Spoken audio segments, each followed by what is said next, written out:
මේ පොතේ තියෙන්නේ ඊටාම සුවිශේෂී කතාවක්. මේක කුඩා මිතුරන් දෙදෙනෙක්ගේ හදවත් තුළ ලියපු කතාවක්. අන්නේ විශේෂ කතාවෙන් පුංචි කොටසක් මම ඔයාලට කියන්නම්. එක්තරා දුප්පත් පුංචි පාසලක හිටියා දුප්පත් යාළුවෝ දෙන්නෙක්. හැබැයි මෙයාලගේ යාළුකම නම් සෑහෙන පොහොසත්. ඒ යාළුකම ඇතුලේ ආදරය, කරුණාව, කැපකිරීම මේ හැම දේම කැටි වෙලා තිබ්බා. වියංගි ඊළඟ දවස් එනකොට ක්‍රීඩාවල් සරලන ඇඳුමක් අඳගෙන ඉන්නවා. තේරෙනව නේද?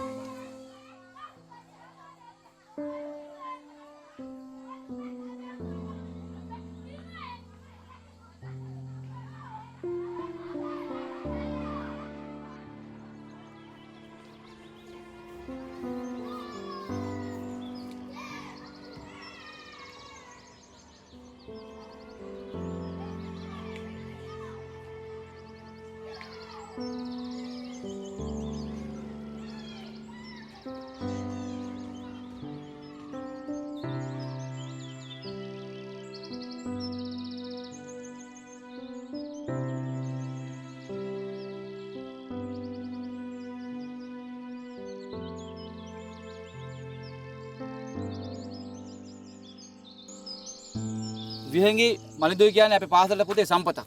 අපිට යන්න තියෙනවා ඊළඟ සමස්ත ලංකා තරඟ වලට. ඉතින් මට ලොකු විශ්වාසයක් ඔය දෙන්න ගැන. ඒකින්ද අනිවාර්යෙන් මහන්සි වෙලා ට්‍රේනින් කරන්න ඕනේ. එහෙනම් පුතේ අදට පුහුණු වෙමින් ඇති අපි දැන් විසිරයන්. හැබැයි අපි මෙතනට සුබපතලයන්. නේද? හරි. good. විසිරයන්. පළාත් තරඟ වලට යන්න මට ඇඳුන්නේ නෑ මලිනේ. අපේ අම්මට කරදර කරන්නත් බෑනේ. ගවුම් ඇඳගෙන පළාත් දුවන්න බෑ. ඔයා තනියම යන්න. අපි බලමු.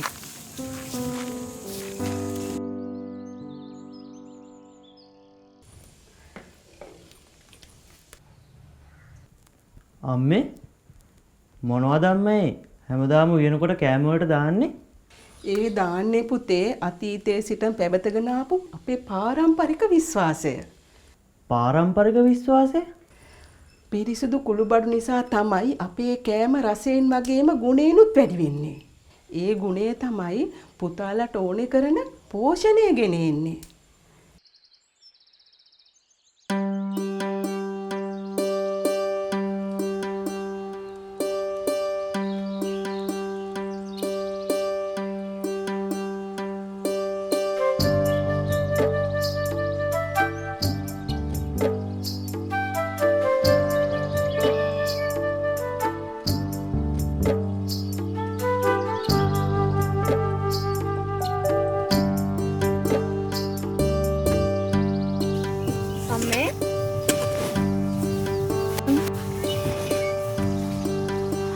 අම්මා මට තරඟට යන්න ඇඳුම් ගෙනල්ලා. මම මේවා ගෙනාවේ නෑ දුවේ. අනික මට කොහෙන්ද මේවා ගේන්න සල්ලි?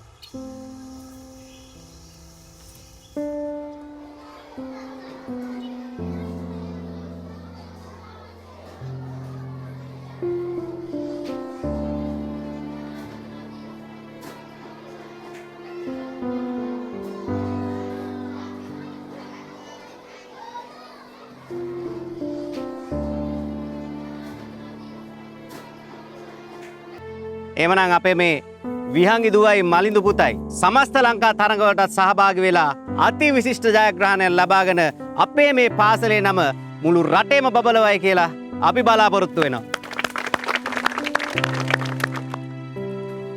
සමස්ත ලංකාව යන එක නම් මට හීනයක් විතරයි මලින්දු.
බණ්ඩාර මාමට කියලා තියෙන්නේ වා යන්නේ.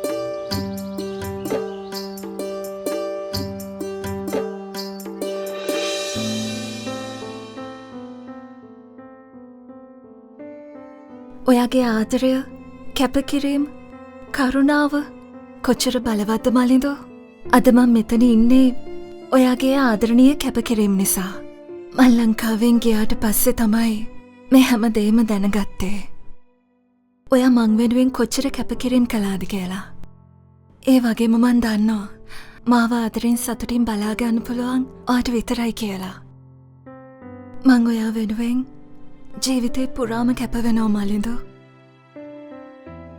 ඉතින් මේ පොතේ තියෙන පුංචි කතාව අපේ ලස්සන දුක්බර කතාව